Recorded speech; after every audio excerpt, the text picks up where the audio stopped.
하나님의 말씀은 에스라 7장 6절입니다. 여호와의 도우심을 입음으로. 한 절의 말씀이죠. 우리 다 같이 큰 소리로 함께 합독하도록 하겠습니다. 다 같이 합독합니다. 시작. 이 에스라가 바벨론에서 올라왔으니 그는 이스라엘의 하나님 여호와께서 주신 모세의 율법에 익숙한 학자로서 그의 하나님 여호와의 도우심을 입음으로 왕에게 구하는 것은 다 받는 자이더니. 아멘. 네, 오늘은 이 본문의 말씀으로 여호와의 도우심을 입음으로.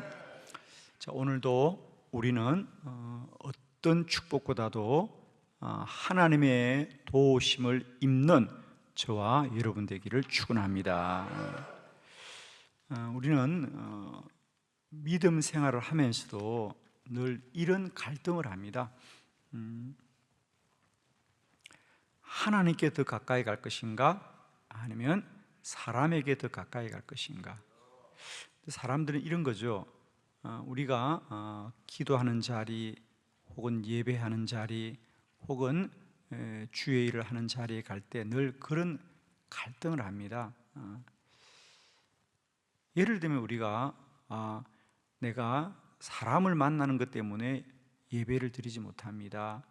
내가 어떤 사람과의 약속 때문에 기도를 못합니다. 그러면서 우리는 사실 내가 사람을 만나서 일을 하고 사람과의 약속을 지키는 것이 하나님을 만나는 일보다 더 우선한다고 생각합니다. 왜? 그래야 산다고 생각합니다. 그래요, 내가 돈을 벌고 일을 하는 것은 세상과 사람의 도움을 받아야 된다 생각하는데 그렇지 않습니다. 하나님의 도우심을 입을 때 사람과 일이 복되게 된다는 거죠. 오늘 우리 성경에는 에스라를 소개합니다. 에스라는 느헤미야와 같은 시대의 사람입니다. 그러니까 다니엘, 느헤미야, 에스더, 에스겔 다 같은 시대의 사람들입니다. 느헤미야가 예루살렘 성을 쌓는 일을 열심으로 했다면 그 시대에 이스라엘 백성들의 믿음의 집을 짓는 일을, 또 말씀의 집을 짓는 일을 열심히 했던 사람이 에스라입니다. 그러니까 느헤미야가 어떤 정치적인 지도자였다면 에스라는 영적인 지도자였다라고 보시면 됩니다. 그래서 이스라엘 백성들이 바벨론에 돌아온 이후에 그들의 영적 부흥과 또 특별히 말씀을 가르치는 일에 힘썼던 사람이 바로 이 에스라입니다. 그래서 에스라는 우리가 선지자이지만은 학사 에스라 이렇게 많이 부르죠. 가르쳤던 사람이다. 하나님의 말씀을 열심으로 가르쳤던 사람이다 라고 말합니다. 그런데 오늘 성경은 그 에스라가 하는 일이 다 잘 되고 또 사람들이 에스라가 하는 일을 도와주는 것이 왜 그렇게 되었느냐? 오늘 본문에 보니까 그렇습니다. 이 에스라가 바벨론에서 올라왔으니 다시 돌아왔다는 거죠. 이제 이스라엘로, 그는 이스라엘의 하나님 여호와께 주신 모세의 율법에 익숙한 자라 그가 말씀을 전하는데 그의 하나님 여호와의 도우심을 입음으로 왕에게 구하는 것은 다 받았더라. 할렐루야. 그러니까 왕이 이 에스라가 하는 일은 다 도와주더란 얘기죠. 오늘도 여러분이 하는 일을 세상과 사람이 돕기를 축원합니다. 그런데 그렇게 이 에스라가 하는 일은 다 잘 되었던 이유가 뭐냐? 하나님 여호와의 도우심을 입었기 때문이더라. 저는 여러분들도 그렇게 사람들이 말하면 좋겠습니다. 저분은 하나님이 도와서 잘 되는 사람입니다. 아멘. 저 집사님은, 저 권사님은, 저 장로님은 하나님이 도와서 잘 된 사람이에요. 여호와의 도우심을 입음으로 에스라는 그 하는 일이 다 형통하고 그 하는 일이 다 복되더라 그래. 축복하기는 오늘도 우리 모두는 여호와의 도우심을 하나님의 은혜를 입는 저와 여러분 되기를 축원합니다. 그렇습니다.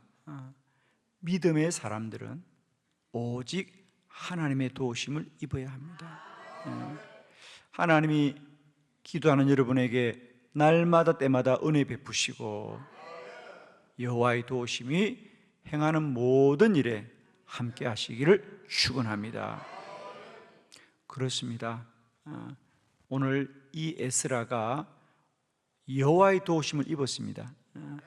에스라뿐 아니라 많은 하나님의 사람들은 다 하나님의 도우심을 입어야 됩니다.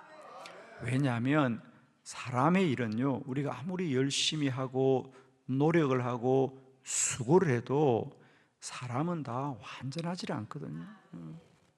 그래서 여러분 한번 우리가 살아보면 알잖아요. 우리가 학교 다닐 때는 그냥 선생님들이 열심히 살아라, 부지런히 하면 다 된다고 했지만은 우리가 인생을 살아보십시오. 부지런히 하고 노력을 해도 많은 일들이 우리에게 어렵고 힘든 것이 얼마나 많습니까? 그러면서 우리가 깨닫는 것은 정말 사람의 일은 사람의 수고와 사람의 애씀으로만 안 된다는 것을 잘 알지 않습니까? 하나님이 은혜 베푸시고 하나님이 은혜 베푸시고 하나님이 은혜를 베풀어 주셔야 됩니다. 창세기 39장 2절의 본문을 한번 보도록 합시다. 우리 창세기 39장 2절 다 같이 한번 합독하도록 합니다. 시작. 여호와께서 요셉과 함께 하심으로 그가 형통한 자가 되어 그의 주인 애굽 사람의 집에 있으니. 아멘. 요셉, 그는 훗날 애굽의 총리가 될 만큼 하나님의 복을 받은 사람인데 그 요셉도 마찬가지입니다. 여호와께서 요셉과 함께 하심으로 그가 형통한 자가 되더라. 그렇습니다. 오늘도 우리 모두는 어떤 축복보다도 하나님이 함께 하시는 복이 있기를 원합니다. 에스라, 요셉, 혹은 우리가 아는 다니엘이라든지 다윗이라든지 모든 자들은 다 여호와가 함께 하셨더라. 자, 그러면 하나님이 함께 하시는 에스라는 그러면 어떤 믿음의 사람이었던가? 에스라의 믿음 세 가지 말씀을 우리 성경을 통해서 함께 보도록 합니다. 첫 번째, 에스라가 여호와의 도우심을 입었던 이유는 말씀에 익숙한 사람이었다는 거죠. 에스라 7장 6절 다 같이 시작. 이 에스라가 바벨론에서 올라왔으니 그는 이스라엘의 하나님 여호와께서 주신 모세의 율법에 익숙한 학자로서 그의 하나님 여호와의 도우심을 입음으로 왕에게 구하는 것은 다 받는 자이더니. 아멘. 에스라는 첫 번째 모세의 율법에 익숙한 학자였더라 그랬습니다. 하나님의 말씀을 알되 그 말씀이 익숙하다. 그 말씀을 잘 아는 자들한 겁니다. 그러니까 익숙하다는 건 뭐죠? 자주 접해 본 사람이 익숙한 사람이잖아요. 자주 접해 본 사람. 그렇습니다. 우리가 어디를 가든지 처음 가는 사람과 자주 가는 사람은 달라요. 그게 알면은 아무것도 아니거든요. 알면은 아무것도 아닌데 처음 가보면 거기가 어디가 어딘지, 예를 들면 제가 지난 주간에도 경주에 있는 리조트에서 3일간 지내면서 목사님들과 세미나 하는데 숙소를 찾아간다든지 또 세미나 장소를 찾아간다든지 식당을 찾아간다든지 보문단지 안에 그런 리조트가 많이 있잖아요, 그죠? 그리고 규모가 크니까 우리가 모여서 세미나하는 장소와 또 잠을 자는 숙소가 떨어져 있고 또 식당은 또 떨어져 있어요. 그러니까 여기로 오세요, 저기로 오세요. 그런데 처음 가면 어디로 가야 되나, 어디로 가야 되나. 그러나 한 번 가보고 두 번 가보고 세 번 가보면 익숙한 거죠, 그죠? 그러니까 아무 차이가 아니에요. 그러니까 그걸 아는 것과 모르는 차이는 익숙한 거예요. 저는 하나님의 말씀도 마찬가지입니다. 우리가 그 말씀을 이제 아는 자를 넘어서서 말씀을 익숙한 자가 되면 그 말씀을 잘 아는 자가 되잖아요.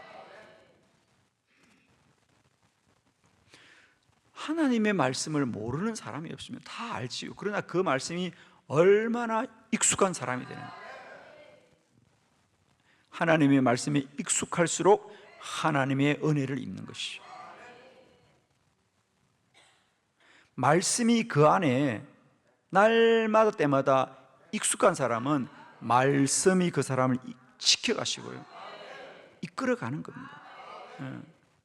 자, 저는 축복합니다. 이제 여러분은 말씀을 한 번 아는 사람이 아니고요, 그 말씀을 잘 아는 사람 되길 바랍니다. 우리가 데카르트라는 철학자가 그런 말을 했어요. 아마 여러분도 학교 다닐 때 한 번은 다 들었죠, 그죠? 나는 생각한다, 고로 나는 존재한다. 그러니까 사람은 생각하는 존재거든요. 그러니까 우리는 예를 들면 생각이 먼저 정해져야 우리의 행동이 뒤따라가는데, 그러면 믿음의 사람들은 생각을 뛰어넘어서 믿음이 그 사람을 존재하게 합니다. 그럼 믿음은 어디서 나오느냐? 말씀에서 나오는 거예요. 그러니까 우리는 말씀이 우리를 행동하게 할 것이고 말씀이 우리를 이끌어 갈 거란 말이에요. 아멘이죠? 그러니까 그 말씀을 그저 아는 수준이 아니라 잘 알고 잘 알고 잘 알고 잘 알 때에 그 사람은 날마다 하나님이 함께 한다. 그러니까 우리가 이런 걸 아셔야 되니까, 하나님이 함께하는 자는 그냥 우리는 똑같은데 하나님이 선별적으로 함께하는 것이 아니라, 하나님은 우리와 똑같지만 우리가 하나님을 가까이 하는 사람이 있고 멀리 하는 사람이 있어요. 그래서 우리가 야고보서 4장의 말씀처럼 하나님을 가까이 하라, 그래야만 하나님이 너희를 가까이 하신다. 우리가 하나님의 말씀에 익숙하다는 것은 날마다 하나님을 가까이 하는 거라는 거잖아요. 그런 사람에게 오늘도 여호와가 함께 하시고 여호와가 함께 하시고 여호와가 함께 하실 줄 믿습니다, 여러분. 두 번째, 에스라는 말씀을 잘 알 뿐 아니라 그 말씀을 행하는 자였다는 거죠. 그 말씀대로 준행하는 사람이었다. 에스라 7장 10절 다 같이 시작. 에스라가 여호와의 율법을 연구하여 준행하며 규례를 이스라엘에게 가르치기로 결심하였었더라. 아멘. 아멘. 두 번째, 에스라는 말씀을 잘 알 뿐 아니라 그 말씀대로 행하기를 날마다 애쓰는 사람이었더라. 에스라가 여호와의 율법을 연구하여 준행하며 율례와 규례를 이스라엘에게 가르치더라 그랬잖아요, 그죠? 여기서 우리가 주목하는 말씀은 그 말씀을 준행하는 자들아, 그 말씀을 알 뿐 아니라 그 말씀대로 행하기를 날마다 힘쓰는 자가 에스라였더라 그랬습니다. 오늘도 우리는 말씀을 잘 알 뿐 아니라 그 말씀을 준행하는 저와 여러분 되기를 축원합니다. 그렇습니다. 10가지, 1000가지 말씀을 아는 것보다 한 절의 말씀을 사는 것이 축복이다. 아멘이십니다. 그 말씀을 행하는 자가 날마다 말씀의 복을 누립니다, 여러분. 우리 디모데후서 3장 14절 말씀을 함께 봅니다. 다 같이 시작. 그러나 너는 배우고 확신한 일에 거하라. 너는 내가 누구에게서 배운 것을 알며. 아멘. 아멘. 사도 바울이 디모데에게 말합니다. 디모데야, 너는 배우고 확신한 일에 거하라 그랬습니다. 이제 배울 뿐만 아니라 그 말씀대로 살아라 그랬습니다. 그러니까 배운 일에 이제는 너는 거하라는 거죠. 그 말씀 안에서 행하라 그럽니다. 아멘입니다. 오늘도 우리가 행하되 말씀 안에서 행하기를 바랍니다. 다윗은 언제나 그렇게 말합니다. 하나님의 말씀이 내 발의 등이요 내 길의 빛입니다. 그러니까 그 말은 말씀대로만 행하겠다는 거잖아요. 말씀대로만 행하겠다.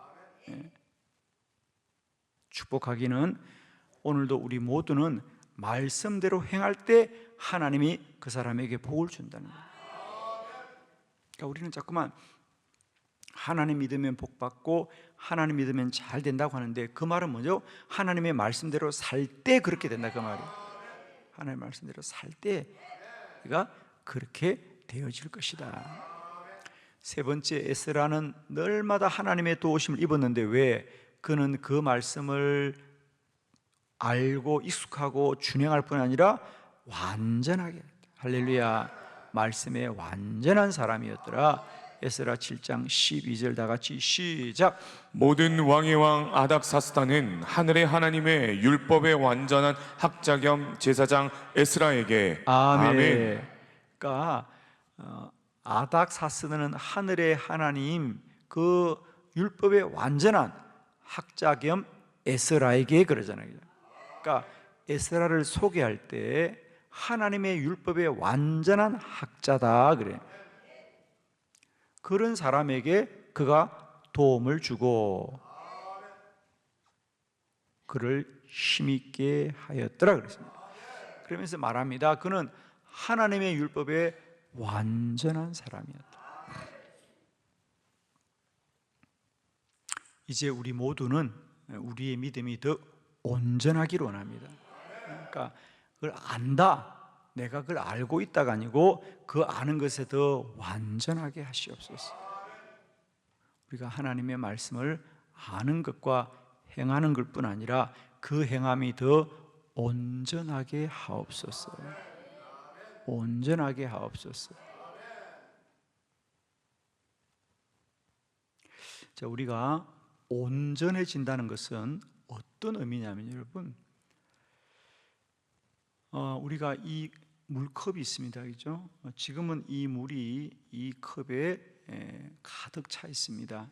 그런데 혹시라도 이 컵이, 그죠? 한쪽에 기퉁이가 깨어졌습니다. 잘 보이지 않지만 만일에 이게 기퉁이가 깨어져 있다면 이 컵에 물을 아무리 따라도 이 물은 이 99.9%가 온전하고 이 1%가 깨어져 있더라도 이 물은 어디에 수준만큼 물을 채우냐면 그 깨어진 곳까지만 물이 차죠, 그죠? 나머지는 다 물이 흘러 내릴 거 아닙니까, 그죠? 우리는 보통 내 믿음은 99%가 다 깨끗해, 99%가 온전해. 아니야, 우리는 뭐 80%만, 70%만, 50%만, 아니면 10%만 온전해도 우리는 온전한 그것만 내가 본다는 거예요. 나는 나 잘하고 있어, 나 잘하고 있어. 그러나 물은 그 온전한 99%만큼 물이 차는 것이 아니고요, 이 깨어진 1%의 그 틈만큼만 물이 차는 거 아시겠죠? 이제 우리의 관점은 내가 잘하고 잘하는 것을 보아야 될 것이 아니라 내게 부족한 것을 찾아냈어요. 그 부분이 더 온전해지고 온전해지고 온전해질 때 그것이 그 사람의 믿음의 수준이 된다는 거예요. 아멘이시죠? 그런데 우리는 대부분 성한 부분만 보려고 해요. 그것만 봐요, 사실 우리가. 그러나 이제 지혜로운 사람은 자기에게 부족한 부분을 또 메우고 메우는 것이 우리 신앙의 여정인 것이죠. 축복합니다. 우리가 이제 날마다 때마다 말씀에 익숙하고 말씀을 행하되 그 행함이 더 완전하게 하시옵소서, 온전하게 하시옵소서. 데살로니가 전서 3장 13절입니다. 다 같이 합독합니다. 시작. 너희 마음을 굳건하게 하시고 우리 주 예수께서 그의 모든 성도와 함께 강림하실 때에 하나님 우리 아버지 앞에서 거룩함에 흠이 없게 하시기를 원하노라. 아멘. 그렇습니다. 거룩하되 거기에 험이 없기를 바란다. 마찬가지입니다. 그 컵이 온전하기를 원한다는 거죠. 그래야 물이 가득 찰 수 있는 거죠. 대부분이 온전한 것 같아도 조그만 흠이 있으면 그 물은 거기밖에 안 차는 겁니다. 두 번째로, 우리가 이 물이 참 깨끗한 물인데 여기에 머리카락 하나 떨어지면 이건 더러운 물이라 그러죠, 여러분. 그죠? 여러분 그게 보고 머리카락이 있네, 그리고 머리카락만 집어내고 물을 마시는 분은 아무도 없어요. 머리카락을 우리가 건져내매도 불구하고 이건 더러운 물이라고 버리는 겁니다. 우리의 믿음은 험이 없어야 된다는 거예요. 머리카락 하나 없이 깨끗해야 깨끗한 물이 되는 거예요. 이 물 99.9%가 깨끗한 물이에요. 그러나 먼지 하나 떨어지면 더러운 물이라 그러잖아요. 근데 우리는 스스로가 난 깨끗한 물이라고 말합니다. 깨끗하죠. 99.9% 깨끗합니다. 그러나 먼지 하나 때문에 더러운 물 되는 거거든요. 그러므로 이제 우리 믿음의 여정은 내가 뭐 교회 다닌다, 예수 믿는다, 내가 이런 거 잘한다가 아니고 더 온전하고 더 온전하고 더 온전케 하시옵소서. 험 없게 하시옵소서. 이것이 우리 믿음의 성장입니다. 날마다 믿음은 자라고 자라고 자라야 됩니다. 오늘 하루도 그러므로 말미암아 우리 행하는 모든 일이 여호와의 도우심을 입고 주의 은혜를 입는 복된 한 날이 되기를 축원합니다. 기도드리겠습니다.